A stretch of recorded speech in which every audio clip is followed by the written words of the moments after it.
Bonjour à toutes et à tous et bienvenue à tous les fans de football et bien sûr du Real Madrid, j'espère que vous allez bien. Aujourd'hui on se retrouve pour l'avant-match du derby entre le Real et l'Atlético Madrid, le Real qui se déplace chez son voisin pour un derby plus qu'électrique et forcément qui risque peut-être d'être un tournant important de la Liga. Là aujourd'hui les amis, nouveau format d'avant-match, j'essaye une nouvelle formule, vous allez me dire si au niveau du montage, au niveau du rythme, au niveau simplement du format, la façon dont je vais présenter aujourd'hui ça vous plaît par rapport à d'habitude.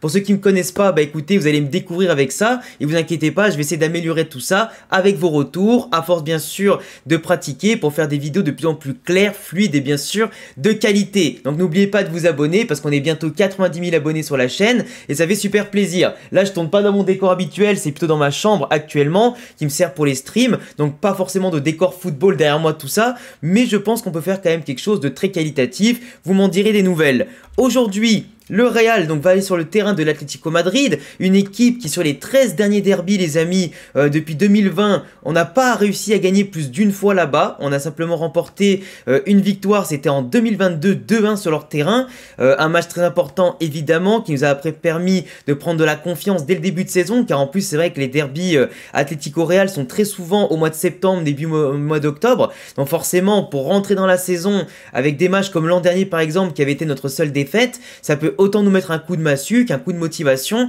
donc c'est toujours des matchs à fort enjeu. Aujourd'hui on a 4 points de retard sur le Barça, l'Atlético Madrid a remporté hier un match à la dernière minute quasiment contre le Celta de Vigo, mais eux sont encore plus décrochés que nous, donc forcément ici la course à la Liga est encore plus haletante que jamais. 6 victoires, 4 nuls et 3 défaites dans les 13 derniers derbys, comme je vous dis c'était quand même assez tendu. Là les derniers derbys on sait tous comment c'était passé, l'Atlético Madrid avait été surdominé au Bernabéu, avait réussi à marquer après un but de la tête de Llorente dans les derniers instants, un but qu'on n'attendait pas. Le Real Madrid avait aussi été balayé malheureusement en prolongation contre l'Atlético Madrid avec quelques boulettes, dont notamment celle de Vinicius qui avait fait une perte de balle monumentale alors qu'il y avait 2-2 actuellement si je dis pas de bêtises, ou alors je crois on perdait 2-1 et du coup c'était le but du 3-1, après on avait fait 3-2 et 4-2, enfin je me rappelle plus trop, mais il faut pas oublier aussi que l'année d'avant il y avait eu la Super Coupe d'Espagne aussi, enfin le match juste avant du coup en début d'année 2024, où on avait remporté 5-3, une demi-finale assez importante avant de battre le Barça en finale sur le score de 4-1,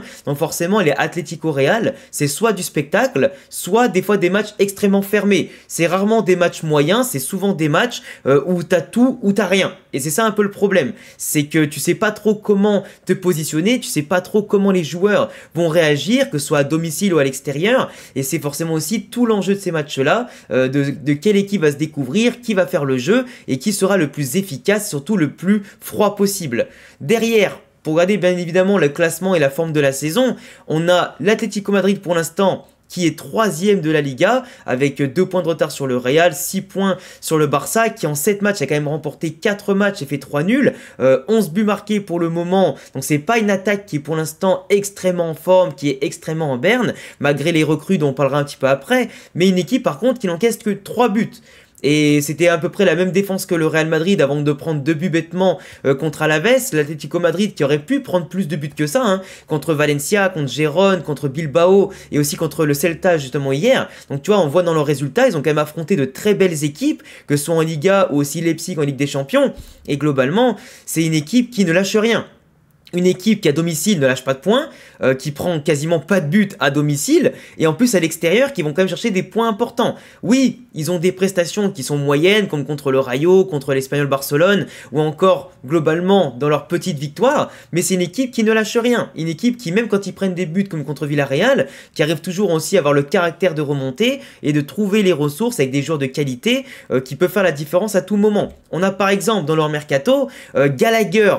Julian Alvarez, le Normand et bien sûr Sorloth qui ont rejoint l'Armada Atlético Madrid. Ils ont certes perdu des joueurs comme notamment Alvaro Morata qui même s'il est très critiqué reste quand même extrêmement important dans ses courses, son volume de jeu et par moments son efficacité. Mais là quand tu vois un mercato comme ça où ils ont simplement renouvelé un tiers de leur équipe type, c'est phénoménal. Ils ont quand même dépensé avec 4 joueurs 184 millions. Ils ont été intelligents entre guillemets parce qu'après avant ils avaient dépensé beaucoup d'argent sur Joao Félix qui du coup maintenant qui est parti à Chelsea. Mais globalement on a quand même une équipe qui était bien reconstruite avec un gros renfort minimum par ligne et qui par rapport à l'effectif qu'ils ont d'habitude paraît beaucoup plus riche, beaucoup plus stable et beaucoup plus important. Même si forcément pour l'instant ils trouvent pas la clé dans le jeu, ils ont du mal à s'entendre, ils ont du mal à trouver les opportunités et trouver ce jeu peut-être que Simeone souhaiterait déployer. On le voit seulement par phase et par période et c'est problématique pour eux. Quand tu vois les compositions globalement du derby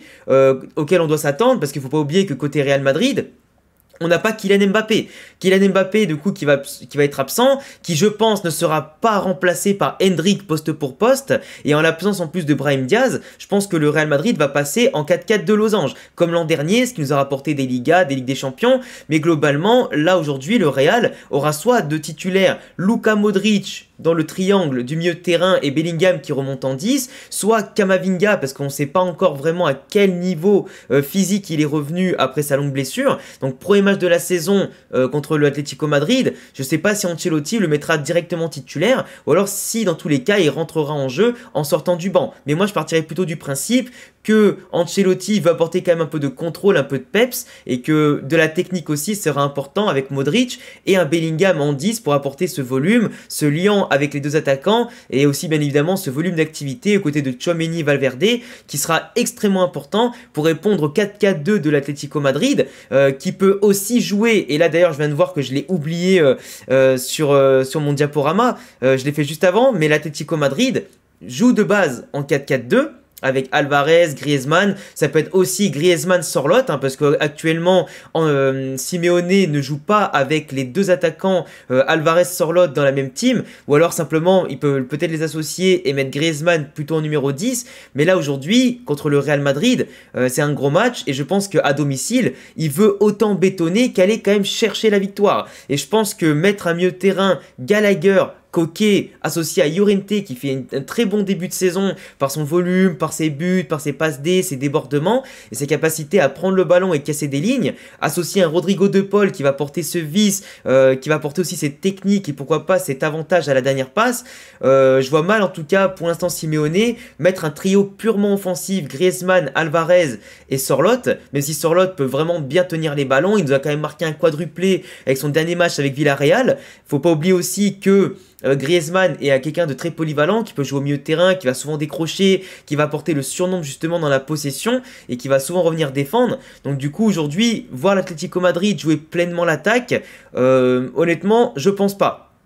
Je pense pas, mais il va plutôt garder des cartouches comme Correa et Sorloth notamment sur le banc qui vont permettre justement de semer un peu le bordel côté Real, d'apporter du sang-froid et simplement aussi de changer de tactique suivant le score. Et il est clair que si tu veux préserver un score par exemple, au bout d'un moment, tu feras appel à Sorloth pour lancer les ballons devant, pour qu'il la tienne, pour simplement aussi faire remonter le bloc dans le cas où ils sont dominés, dans le cas aussi où l'Atlético Madrid a besoin de mettre plus de pression sur Rudiger et Militao par exemple, Sorloth aura peut-être son mot à dire, mais en tout cas, jouer sur Alvarez, Griezmann, c'est je pense la tactique de l'Atlético Madrid qui va beaucoup jouer en contre et qui va beaucoup jouer sur la vitesse, tu vois. Ils vont surtout attendre le Real Madrid qui aura la possession et après se déployer assez rapidement via, comme je le disais, les grandes passes de Koke, de Gallagher et de Paul et devant avec les flèches comme Llorente, Griezmann et Alvarez. Après forcément les changements pourraient nous faire mal, mais quand tu vois que leur arrière-garde aujourd'hui est quand même très stable, avec Jiménez, Lenormand qui forment un duo assez rapide, assez complémentaire et qui en plus m'a bien l'accent en tout cas sur le physique avec de belles qualités de relance, surtout du côté de Lenormand, Molina et Renildo qui apportent énormément dans leur dédoublement, c'est plutôt intéressant. Et moi ce que j'avais oublié de mettre du coup dans ma fiche aujourd'hui et mon diaporama, c'est que l'Atlético Madrid souvent peut aussi jouer dans un schéma en 5-3-2. Donc du coup avec un 5-3-2 avec Llorente qui reviendrait limite comme un latéral, avec surtout de base Jiménez, Lenormand et Axel Witsel en défense centrale, Renildo de l'autre côté, Molina qui serait sacrifié dans un premier temps mais qui pourrait en cours de match rentrer en jeu, et tu aurais ce trio de milieu de terrain, De Paul, Gallagher, Koke et devant Alvarez, Griezmann. Donc tu vois c'est un 5-3-2 qui peut se déployer après comme un 3-5-2 ou un 4-4-2 suivant les schémas de jeu, mais globalement je serais pas surpris que c'est exactement ce qui peut se passer avec Llorente qui peut venir soit se glisser comme troisième défense centrale ou alors coquer suivant les phases de jeu, Llorente un peu plus devant comme un piston et ça peut très bien se passer comme ça. Et l'Atlético Madrid c'est une équipe qui est en défense et non seulement hybride mais en plus extrêmement dangereuse par ses projections, par sa capacité à fermer le jeu et c'est un peu dommage. Côté Real Madrid, Ferland Mendy, Carvajal seront de retour, enfin surtout Carvajal qui est de retour après avoir pris une pause avec Lucas Vazquez qui était décisif l'autre jour, Vinicius Rodrigo qui vont devoir en tout cas alterner comme l'an dernier entre les couloirs et l'axe du jeu. On voit que Rodrigo en ce moment il est pleinement en forme avec ses capacités à faire la différence autant à droite qu'à gauche aujourd'hui. Bellingham qui fait des matchs monumentaux aujourd'hui dans l'activité, dans sa capacité à être décisif à la dernière passe avec cette agressivité qu'on lui connaît. Valverde en ce moment c'est pareil, il marche sur l'eau. Et on aura besoin d'eux pour marquer le tempo. Vinicius, en ce moment, il répond un peu trop vite aux provocations, il prend un peu de carton jaune, il est vrai, de manière injuste, mais il faut qu'il se calme, il faut qu'il montre aujourd'hui pourquoi c'est le futur Ballon d'Or, et ça passera par une belle prestation et des buts contre l'Atlético Madrid, ou simplement être décisif, en plus en l'absence de Kylian, qui lui montait en puissance et qui va manquer 3 semaines de compétition. Derrière Militao, Rudiger, ils vont devoir faire très attention, parce que même si on prend pas énormément de buts, les relâchements qu'on a fait contre Alaves, c'est interdit. Et là, aujourd'hui, on n'aura pas énormément d'occasions, je pense, à se mettre sous la dent. Donc, si on marque pas beaucoup, il faudra pas en prendre beaucoup. Parce que prendre un but là-bas et remonter le score là-bas, on sait à quel point c'est dur. On l'a vu dans l'historique, on a vu globalement leur forme aussi en ce moment. Donc, c'est très problématique.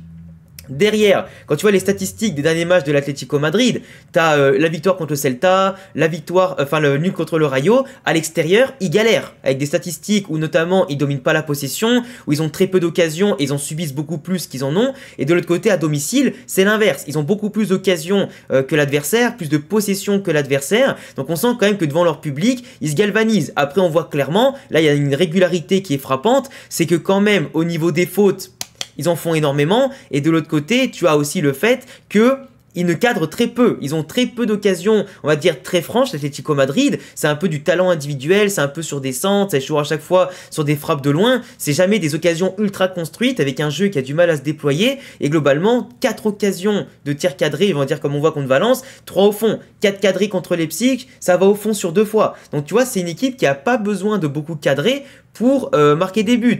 2 tirs cadrés contre le Celta, 1 au fond. Et je vous dis, je l'ai vu le match hier, c'était un hold-up. Le Celta avec Iago Aspas et tout, ils ont eu 15 000 occasions, ils n'ont pas marqué. Là où l'Atlético Madrid a fait un dernier tir, comme on l'a vu, comme on le verra notamment un petit peu après, ici, Griezmann qui tente un centre rentrant à la Lamine Yamal ou je sais pas qui, et simplement ça finit au fond par Alvarez qui se projette ici, comme vous le voyez là avec ma souris, il se projette et il la plante au fond, avec un laxisme de la défense qui a été parfait tout le match et finalement qui se fait avoir. Voilà, c'est quand même problématique. Ou là encore à domicile contre Gérone, on voit aussi une autre facette de l'Atlético Madrid qui sur 6 tirs cadrés en met 3 au fond et qui avait laissé délibérément la possession à Gérone, qui n'est pas le meilleur Gérone par rapport à l'an dernier, mais ils leur ont laissé la possession et à domicile, ils ont eu les meilleures occasions et ils ont marqué en plus 3 buts sur les différentes, on appelle ça parties du terrain, sur les différentes mi-temps aussi, avec à chaque fois Griezmann, Llorente qui font la différence, Gallagher, comme on le voit aujourd'hui, les 3 hommes forts, c'est eux 3. Aujourd'hui, c'est eux 3 qui marquent le tempo, qui assurent l'équilibre et surtout qui permettent à l'Atlético Madrid d'être équilibré, solide, avec peu de pertes de balles, avec en tout cas un jeu où ils viennent compenser les pertes de balles justement de leurs coéquipiers et aussi cette finition clinique qu'ils peuvent avoir. Et les espaces qu'ils ouvrent et qu'ils ferment côté Atlético Madrid, c'est absolument exceptionnel. Entre la recrue, Griezmann qui revient enfin en forme et Llorente qui, dans la continuité de ses belles saisons, continue de performer et qui n'a pas le statut qu'il a en Espagne, notamment, enfin qu'il a à l'Atlético Madrid qu'en sélection, c'est énorme. Donc là, je vous ai montré le but tout à l'heure. Là, après, il y avait les occasions côté Celta de Vigo. On voit que l'Atlético Madrid, c'est une équipe quand même qui est ultra tournée vers l'arrière.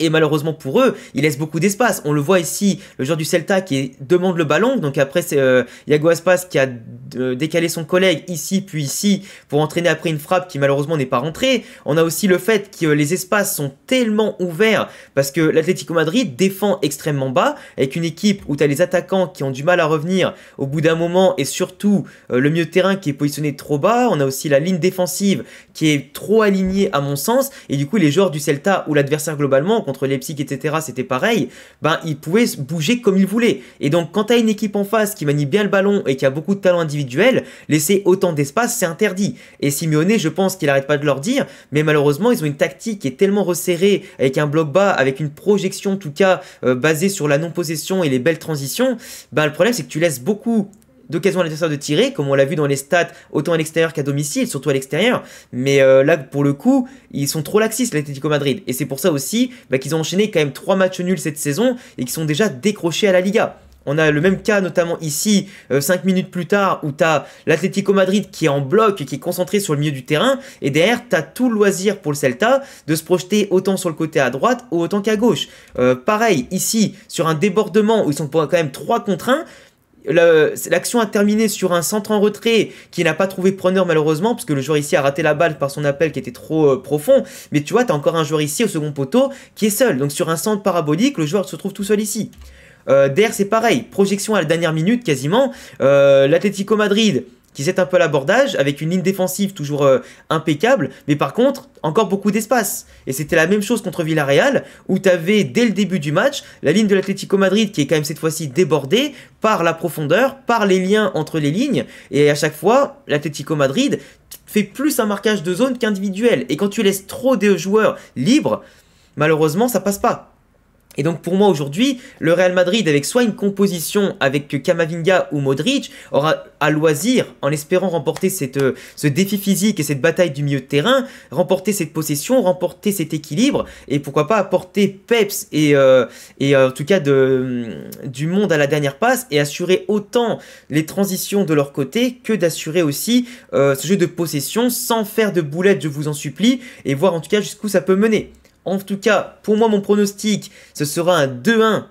pour le Real Madrid, même si je pense qu'en étant plus réaliste, ça risque de finir sur un vieux 0-0 ou un vieux 1-1, parce que je ne sais pas si les équipes vont accepter de prendre le risque, sachant que quand même, le Barça commence à s'éloigner, et si à la fin de ce match, le Barça a déjà 6 points sur le Real, 8 points sur l'Atlético en cas de match nul, ce serait la pire des affaires, et franchement aujourd'hui, le Barça semble lancé, au niveau de la Liga, semble plus régulier, et assez chanceux sur certains points, et arrive en tout cas à déployer du jeu beaucoup plus facilement que ses adversaires. Donc aujourd'hui, si le Real ne gagne pas ce match et qu'on arrive au Classico dans 2-3 semaines avec plus de 4 points de retard, même si on les bat et qu'on peut en tout cas les remettre un petit peu à l'heure,